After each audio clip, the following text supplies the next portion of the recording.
एक बार की बात है। एक शांत छोटे से गांव के किनारे दो बिल्लियां रहती थीं। दोनों ही सुंदर, चालाक और फुर्तीली थीं। वे दोनों बचपन से साथ पली बढ़ी थीं, लेकिन जैसे जैसे बड़ी हुईं, उनके बीच झगड़े बढ़ते चले गए। पहले वे एक ही कटोरे से दूध पीती थीं, एक ही पेड़ पर चढ़ती थीं और एक ही आंगन में खेला करती थीं। पर अब दोनों को अपनी अपनी चीजें चाहिए थीं। मेरा और तेरा का भाव उनके दिलों में घर कर चुका था। रोटी का झगड़ा। एक दिन दोपहर को गांव के एक घर की खिड़की के पास से स्वादिष्ट खुशबू आई। किसी ने ताजी रोटियां बनाई थीं। एक बिल्ली ने देखा कि खिड़की पर ठंडी होती हुई एक बड़ी, सुनहरी, गोल रोटी रखी है। उसकी आंखों में चमक आ गई। वह फुर्ती से उछली और अपने मुंह में रोटी दबाकर भागी। दूसरी बिल्ली ने भी रोटी देख ली थी। उसने तुरंत पीछा किया और बोली, अरे ठहर, वो रोटी मैंने पहले देखी थी। पहली बिल्ली बोली, नहीं, मैंने पहले उठाई थी, इसलिए यह मेरी है। दोनों बिल्लियां रोटी को अपने अपने पंजों में खींचने लगीं। मेरा, नहीं मेरा। रोटी खींचते खींचते बीच से टूट गई। अब दोनों टुकड़ों में से एक बड़ा था, दूसरा छोटा। पहली बिल्ली बोली, देखो, बड़ा टुकड़ा मेरा है, क्योंकि मैंने मेहनत करके रोटी पकड़ी थी। दूसरी बोली, नहीं, बड़ा टुकड़ा मेरा है, क्योंकि मैंने सबसे पहले उसे देखा था। बहस बढ़ती चली गई। दोनों में कोई भी झुकने को तैयार नहीं थी। बंदर का प्रवेश। उसी समय पेड़ पर बैठा एक चालाक बंदर यह सारा तमाशा देख रहा था। उसके चेहरे पर एक धूर्त मुस्कान फैल गई। उसने सोचा, हम ये दोनों झगड़ रही हैं, मैं इसका फायदा उठा सकता हूं। आखिर बंदर हूं, चालाकी मेरा काम है। वह कूदता हुआ नीचे आया और बोला, क्या हुआ प्यारी बिल्लियों, तुम दोनों क्यों झगड़ रही हो? पहली बिल्ली बोली, बंदर भाई, तुम बहुत समझदार हो। हम दोनों को यह रोटी मिली है, पर हमें बराबर बराबर बांटना नहीं आ रहा। बंदर ने सिर हिलाते हुए गंभीरता से कहा, ओ, तो बस इतना सा झगड़ा, चिंता मत करो, मैं न्याय करूंगा। मैं बहुत ईमानदार बंदर हूं।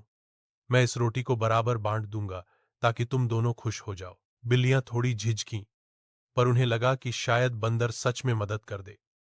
आखिर उसने बहुत आत्मविश्वास से कहा था। बंदर की चालाकी। बंदर ने दोनों टुकड़े उठाए।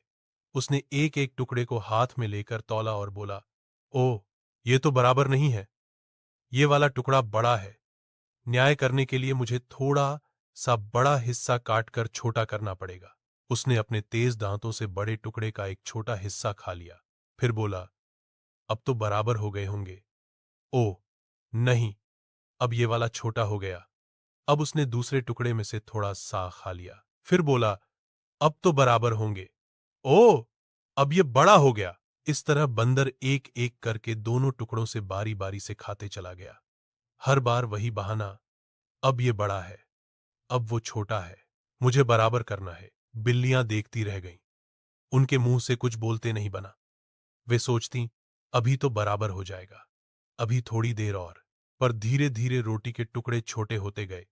बंदर उन्हें बराबर करने के नाम पर लगभग सारी रोटी खा गया। बिल्लियों की समझदारी देर से जागी। आखिर में जब रोटी के केवल दो छोटे से टुकड़े बचे, तो बंदर ने कहा, अब तो दोनों बराबर हैं, लेकिन मैंने मेहनत की है, न्याय किया, बुद्धि लगाई, समय खर्च किया, इसलिए मुझे थोड़ा मेहनताना तो मिलना ही चाहिए। उसने वे दोनों छोटे टुकड़े भी अपने मुंह में डाल लिए और मुस्कुराकर बोला, अब सब बराबर हो गए, तुम दोनों के पास कुछ नहीं और मेरे पास कुछ नहीं बचा। इतना कहकर वह पेड़ पर चढ़ गया और हंसने लगा। क्यों झगड़ने वाली बिल्लियों, सीख ली ना एक बात, जो दूसरों पर भरोसा करता है वो अपना हिस्सा खो देता है। बिल्लियां सिर झुकाकर रह गईं। उनकी आंखों में शर्म और पछतावा दोनों थे। पहली बोली, काश हमने झगड़ा न किया होता तो आज रोटी हमारे पास होती। दूसरी ने कहा, हां, हमें बराबर बांट लेना चाहिए था, न कि किसी चालाक बंदर को बीच में लाना चाहिए था। दोनों ने आपस में देखा और एक दूसरे को माफ कर दिया। उस दिन के बाद वे फिर कभी किसी चीज पर झगड़ी नहीं। कहानी का विस्तार, सीख और व्याख्या। यह कहानी सरल लगती है, लेकिन इसके भीतर जीवन की गहरी सीख छिपी है।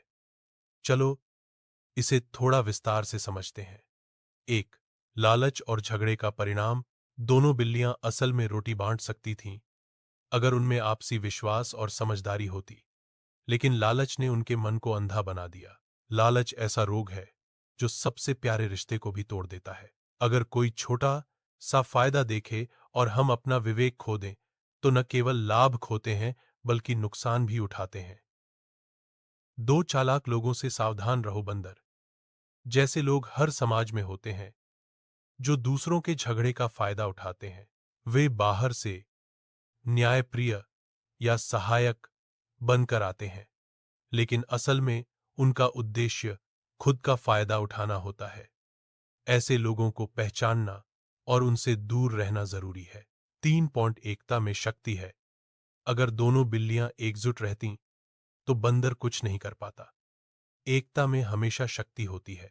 झगड़ा हमेशा कमजोरी लाता है और कमजोरी का फायदा दूसरों को मिलता है। 4, आपसी समझदारी जरूरी है।